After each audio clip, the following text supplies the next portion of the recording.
Des affrontements entre partisans et opposants de M. Morsi dans l'ouest du Caire. Selon un responsable de la sécurité, la police est intervenue pour mettre fin aux heurts et 4 policiers dont un officier ont été blessés. Un partisan de M. Morsi a également été tué lorsque la police est intervenue pour mettre fin à des affrontements similaires au sud du Caire, a indiqué le ministère de l'Intérieur dans un communiqué affirmant que la victime était armée et masquée. 4 civils et un officier de police ont également été blessés dans des affrontements dans le nord du Caire, a ajouté le responsable de la sécurité. Au total, la police a procédé à 29 arrestations vendredi lors de rassemblements pro-Morsi, selon des responsables de sécurité. Ces violences interviennent alors que 4 personnes sont mortes de jeudi au Caire dans des heurts entre des manifestants pro-Morsi d'une part et des anti-Morsi ou la police d'autre part, en marge de manifestations commémorant la dispersion et non plutôt de rassemblements islamistes. Le 14 août 2013, des forces de sécurité mettaient fin à 2 sit-ins pro-Morsi sur les places de Rabaa et Narda au Caire. Jeudi également, un policier avait été tué par balle par des assaillants inconnus dans la banlieue sud du Caire. Le ministère de l'Intérieur a accusé des partisans de M. Morsi d'être derrière l'attaque.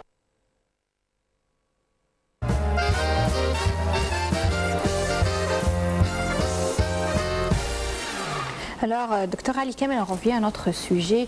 Pour ces personnes qui ont commis des violences pareilles, comment peut-on les qualifier, selon vous, comme professeur de psychologie? Est-ce que ce sont des criminels ou peut-être des malades?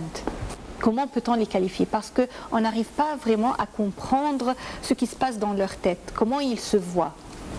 Je pense qu'il faut voir la question d'une manière double. C'est-à-dire que soigner ce qui est malade. Est-ce qu'ils ont besoin d'être soignés? Selon vous, ils ne sont pas tout à fait normaux ou normaux? Non, je ne crois pas que la violence et la psychopathie est normale.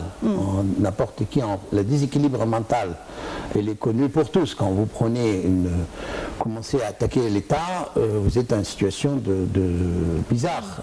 Travailler dans le noir comme organisation clandestine avant le 25 janvier 2011, est-ce que ça peut vraiment contribuer à ce que les membres de cette organisation soient déséquilibrés ou qu'ils peuvent avoir des maladies psychologiques? Tout à fait une bonne question. Il faut savoir que dans le milieu pénitentiaire, il y a une forte pourcentage de déséquilibre psychique et des maladies mentales dans les prisons. Ça c'est sur le plan mondial, en France et aux États-Unis. Et en victimologie, en criminologie, on sait que la prison amène à la dépression, puisqu'il y a ce qu'on appelle une déprivation sensorielle. Il est loin de sa famille, de ses enfants, etc. Donc il y a un phénomène de turnover, un cercle vicieux qui établisse entre entrer en prison et sortir déséquilibré et rentrer après en prison, etc., etc. Donc il y a un questionnement sur la psychopathie, sur la violence, sur la haine contre la société, contre ce qu'on appelle l'état limite en psychiatrie, aux borderlines. Les Américains, on appelle ça borderline personality. La borderline personality, les personnalités borderline, ou les personnalités en français, on appelle ça état limite. État limite, c'est-à-dire que frapper l'état, casser, avoir des actes pervers de violence sociale. Et ça mérite l'intervention psychiatre pour arrêter les auteurs de violence ou bien les soigner s'il s'avère que l'avis des experts psychiatres que sont déséquilibrés mentaux, ou bien les incarcérer en prison s'il s'avère qu'ils sont à peu près pas malades. Ils ne sont pas malades, ils font ça exprès. S'il n'y a pas de troubles du sommeil, s'il n'y a pas de troubles de l'appétit, s'il n'y a pas de troubles sexuels, s'il n'y a pas tous ces phénomènes, on peut donc considérer ça, c'est un acte criminel, psychopathique, et on peut les traiter entre guillemets, soigner et punir, faire les deux. C'est-à-dire soigner et punir, c'était une idée en France qui a été établie par nous-mêmes et Badinter, qui a aboli la peine de mort en France. En 1994, nous avons organisé à l'hôpital Sainte-Anne un colloque sur soigner et punir. Soigner pour ce qui est malade, punir pour ce qui est criminel. Et donc, vous pouvez être effectivement entre criminels et malades, vous pouvez être victime. Et c'est ça la question qui nous intéresse. Ceux qui croient à quelque chose. Vous savez que c'est très difficile de changer le croyance, mais vous pouvez changer, modifier le comportement. Et sur cela qui est très important de dire que peut-être l'enseignement, l'éducation, que ce soit en Égypte ou en Europe ou aux États-Unis, enseigner l'islam et ses principes, enseigner la psychologie, c'est très très nécessaire pour faire la différence entre ce qui est victimologie, victime, et assister les victimes, et tout ce qui relève de la pathologie mentale, à savoir la dépression, l'angoisse, l'anxiété, le trouble de la personnalité, la schizophrénie, les maladies bipolaires, l'état maniaque, l'état hypomaniaque, ce que nous avons vu, place et Tahrir, ce qu'on appelait en France ou ailleurs harcèlement sexuel ou viol de femmes, c'est pas vrai. Ça c'est un état maniaque ou hypomaniaque qui a abouti. Ces gens-là qui agressent les femmes sexuellement au nom de la révolution, ce n'est pas normal. Agresser les femmes, c'est un état maniaque, un hypomaniaque, et on traite ça très très bien maintenant avec des thymorégulateurs comme le Dépakine, comme le Tegretol. Et donc il faut que l'État égyptien, maintenant, faire attention qu'il y a un hôpital psychiatrique. Tout le monde ne va pas en prison. Il faut d'abord faire un tri. Ceux qui veulent aller en prison parce qu'ils ont tué, ils ont assassiné, ils ont violé des personnalités comme les officiers, comme on a vu ici, contre les fonctionnaires de police, ce qui est inadmissible dans n'importe quel pays de droits de l'homme, qu'on puisse tuer les officiers de police et l'armée, ni en France, ni aux États-Unis. La défense nationale, c'est sacré. La police, c'est sacré dans n'importe quel pays. Donc l'Égypte, maintenant, elle est dans une situation de tranchée. C'est pour ça que j'ai dit en France, moi, quand j'ai vu les frères musulmans et les manifestations contre l'Égypte, j'ai demandé au commissaire de police, comment se fait-il que vous autorisez ce genre de manifestation? Alors il m'a dit, on a pris une autorisation de préfecture. Oui, mais maintenant, il faut informer la préfecture en France que tout terroriste, tout frère musulman n'est pas forcément en bonne santé mentale.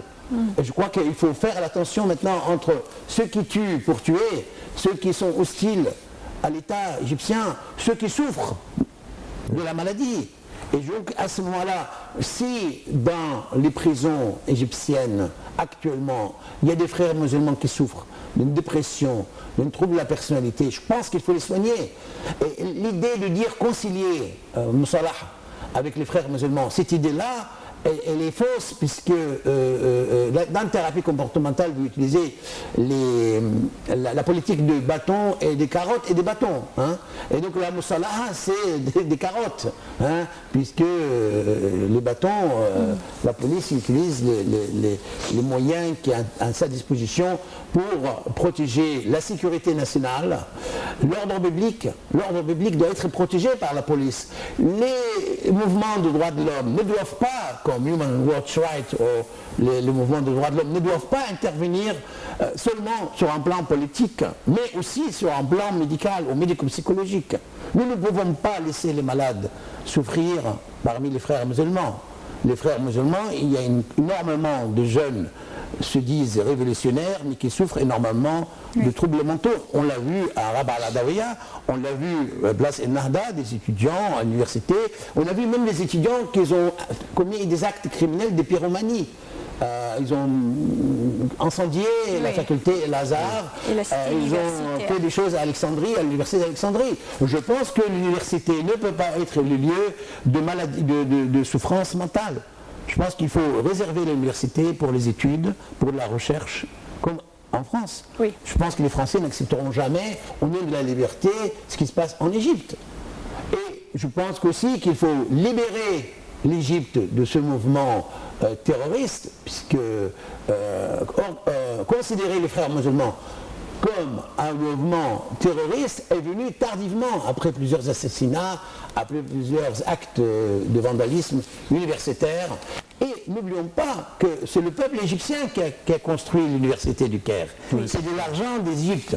Et n'oublions pas aussi que la France ne doit pas rester sans aider l'Égypte, dans la mesure où nous savons, place Tahrir, l'Institut a été brûlé et le livre de Bonaparte, l'inscription de l'Égypte, vous le savez très bien. Oui, docteur Ali Kamel, malheureusement, on arrive au terme de notre édition.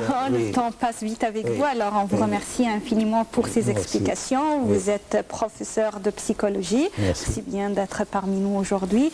Sameh, on termine cette édition de Bonjour l'Égypte. Merci Mona, merci tout le monde d'avoir été avec nous aujourd'hui et nous vous donnons rendez-vous demain à la même heure pour une nouvelle édition de notre Bonjour l'Égypte avec une nouvelle équipe. Au revoir.